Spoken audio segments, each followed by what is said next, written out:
What's going on, guys? CH3 Gaming here, and today we're going to be continuing our Dragon Ball Xenoverse game. And so today we're going to be continuing the Saiyan Saga. We'll be fighting the Cyberman, Nappa, and then Vegeta, of course. And now we're going to go kick some Saiyan ass. Alright, so my characters have been parted, but today I'm just gonna really talk about, I'm not gonna really talk about the game itself, but I'm gonna talk about the game and comparing it to other games for the Dragon Ball Z gaming part. But I think that Dragon Ball Xenoverse, it will be really popular. Like, I mean, it'll probably get a ton of sales, and you know what a ton of sales means? A sequel to Dragon Ball Xenoverse.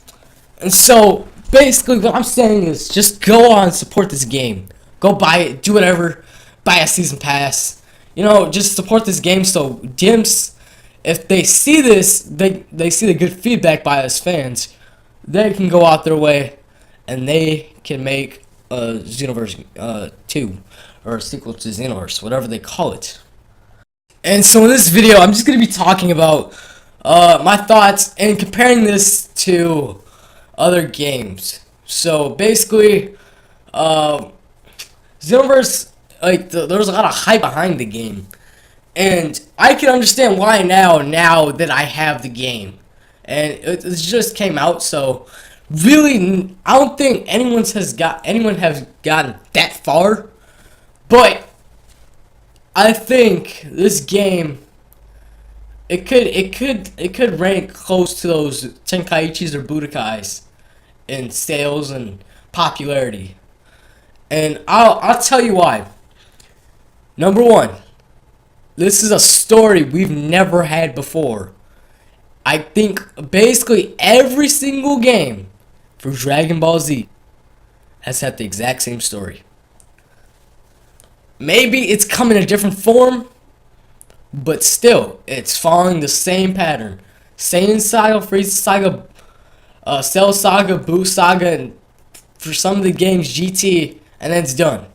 Just go through that and it's done.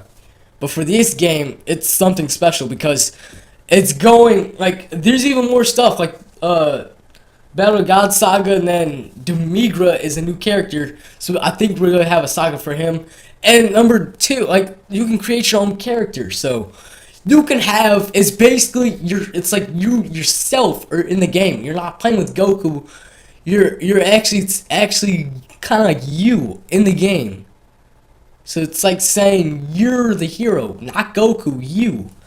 And so that's really unique because besides Ultimate Tenkaichi, which wasn't that good of a game, like in most people's eyes, this is like the first game to have something like that. And with the story mode, like, so unique, because this is like, it's completely different from the normal games. And so yeah, just a lot of it, it's really mind-blowing that Dimps can come up with such a great idea for the story mode, in my opinion. Because, you know, some people, they could have different opinions on the story mode. That's just these are my thoughts and opinions on the story mode in this video. So if you have something like a different perspective or thought on the story mode, just comment it below, and then I'll look at it, and hopefully it's pretty good, you know, because everyone has an opinion. Like, my opinion could be completely different from yours. Like, you could have the opposite opinion as me. So yeah, the rest of this video is probably gonna be me rambling about the game as you watch some gameplay from the Saiyan Saga Part 2. This is the second walkthrough for Dragon Ball Xenoverse, and I'm just gonna talk about the other games, like, but yeah, Xenoverse, it's really, I think, since it's on, like, 5 different consoles, if you want to consider PC a console, or 4 different consoles including PC, if you don't consider PC a console, whatever, because PC plays games, and, I think since it has that many consoles, multiple people can buy it, so it's good, because back then, if you didn't have one console, you had the other, and so basically it's on all the major consoles.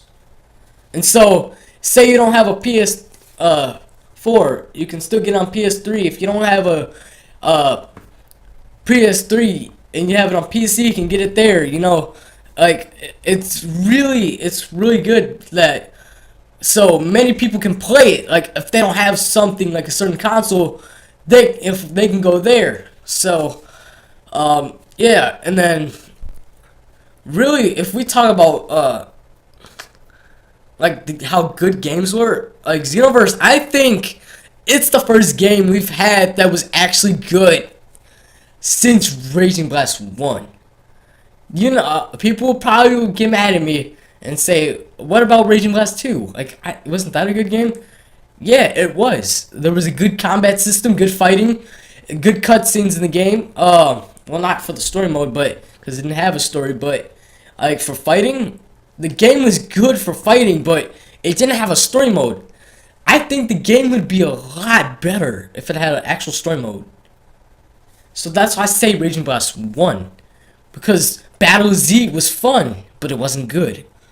Ultimate Tenkaichi was... Well, actually skip that because DBZ for Connect was sucked. It sucked. It was garbage. And then Ultimate Tenkaichi, it was...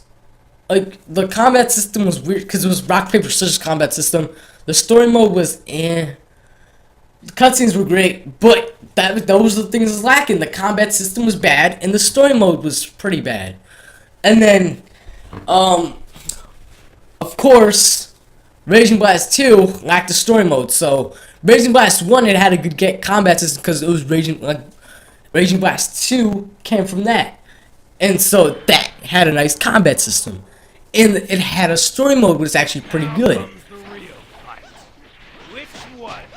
And so, yeah, everything before that, I think, Burst Limit, since this was the first game for 360, it was made by Dimps. So that was actually the last game Dimps has made. I think it's actually really good. Burst Limit, like, I think, honestly, Spike compared to Dimps, Dimps has had a perfect record for DBZ games. Wow, a Spike! I don't think they're probably... I think Namco Bandai is probably not going to make them come back for another DBZ game just because of their bad record over the past few years. Like, they flopped on DBZ for Connect. Well, that was basically just a remake of Ultimate Tenkaichi for the Connect. They flopped on Ultimate Tenkaichi. They flopped on Raging Blast 2. They did good. And well, for the Budokai Tenkaichi games, they did amazing. And so for the past few games, they just flopped. Like DBZ, Ultimate Tenkaichi, and the Raging Blast games, besides Raging Blast 1, they really flopped because they didn't get any really any sales at all. Like Raging Blast 2, I don't remember quite. I think it was I can't remember the sales, but I'll probably put it in this description box. Probably just for some of you guys that want to know, or you guys can look it up, do whatever. But they didn't really get that many sales, and it was really not that popular. Wow, it's back in the PS2 era. That's like, I think that's the prime for Dragon Ball Z games. Like, that's when Dragon Ball Z games like blew up everywhere. Like that, because that was when the like Tenkaichi games came out. Tenkaichi 1, 2, and 3. I actually played all those games. I loved them. I still have Tenkaichi 3 for the PS2, and the Budokai games. Like for Dimps, those were all good. Burst Limit was good, and now Xenoverse, from what I think, is a good game. And so, yeah, it's just really like Dimps. Like they made all the Tenkaichi games good. Well, Tenkaichi 1, like not that many people I know have played that. Like I think like I'm one of the few people I know that's actually played Tenkaichi 1. That was actually the second DBZ game I got, because the first game was Budokai 2, which I absolutely love. Still want to play it again. I just need to buy it again. But Tenkaichi 1, it just like it was lacking. Like the story mode was I didn't like it that much. And the combat system, like compared to Tenkaichi 2 and 3, it was completely down. Well, but I wouldn't blame him really, because that was Dimps', I mean not Dimps, but Spike's first game. And really, from there they improved. And then when they come over to the Xbox 360 PS3 generation, they completely flopped. Like, in my opinion, they flopped. So, but Dimps, even from a game like Budokai 1, that game came out what, like 13 years ago? Yeah, 12, 13 years ago. They've still made Dragon Ball Z games, and they make them better and better over time. Where Spike, I'm not trying to bash on Spike or anything, because I think they make really good DBZ games, but they flopped over time. And it's like, the more you would really think, with the more experience of developing DBZ games, you would make better DBZ games, bigger and better. So I think the PS2 era for Spike was where it just stops, and right now, I think Dimps is at their best right now when they're bringing out Xenoverse.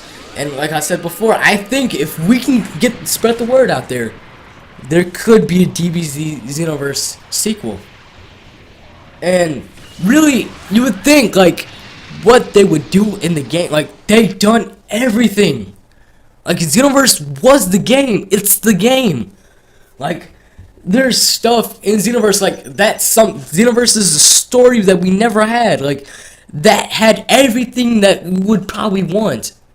Well, for some fans, that's probably everything you would want for a story. And basically, like, if you make a sequel, how you gonna add to something that's like that? If there's everything, how you gonna add to something that's already like? It's kind of like. You could compare it, this is kind of off topic, but with Naruto. It's like, how you gonna keep making a stronger and stronger villain in Naruto if, like, there's no one, like, that you could, like, put out there, because the strongest people have already, like, been defeating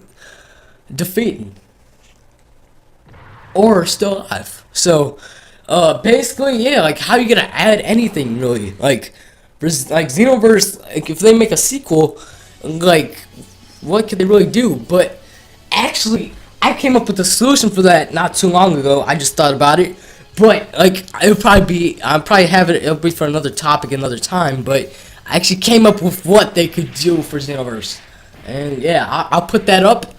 And basically, it's actually a pretty good idea by me. What they could do, I'll probably make a video on that with a couple of my friends, and then we'll just talk about that, like what they're gonna add, that they could add in Xenoverse to make the game that much better. And basically, if they do make a Xenoverse 2, I think it won't take, like, Xenoverse, this game, it took like, what, 2.5, 3 years, I think, to develop. And so, that means, like, that took long. It's not gonna take nowhere near as long, like, to develop a Xenoverse 2 or whatever you want to call it, because I don't know if it'll be called Xenoverse 2, but it won't take nowhere near as long. Do you know why? And this is the reason why. Is because they already have had the build of the first Xenoverse, and they can keep making it. It's just like any of the other DBZ games that had sequels to them, like the Budokai games, the Tenkaichi games, the Raging Blast games, because those all, like, if you notice, they all improved off the first game. Like, for example, like Budokai 1 and Budokai 2, like the difference, like the character models, the story mode. Well, of course, the story mode, just because at that point in time, the Boo Saga was going on. But you know, like the characters in story mode, like they developed just from those games, like because they had a build from it. And so with Xenoverse, they could do that in a faster time, and it'll be a lot easier too. And it can make the game that just much better. And the same thing happened with Tenkaichi 1 to Tenkaichi 2 and so on. But yeah, those are my thoughts. This is CH3 Gaming. Please comment, subscribe. I'm gonna make more Xenoverse videos if you want me to, you know. But yeah, just see you around and have an awesome day.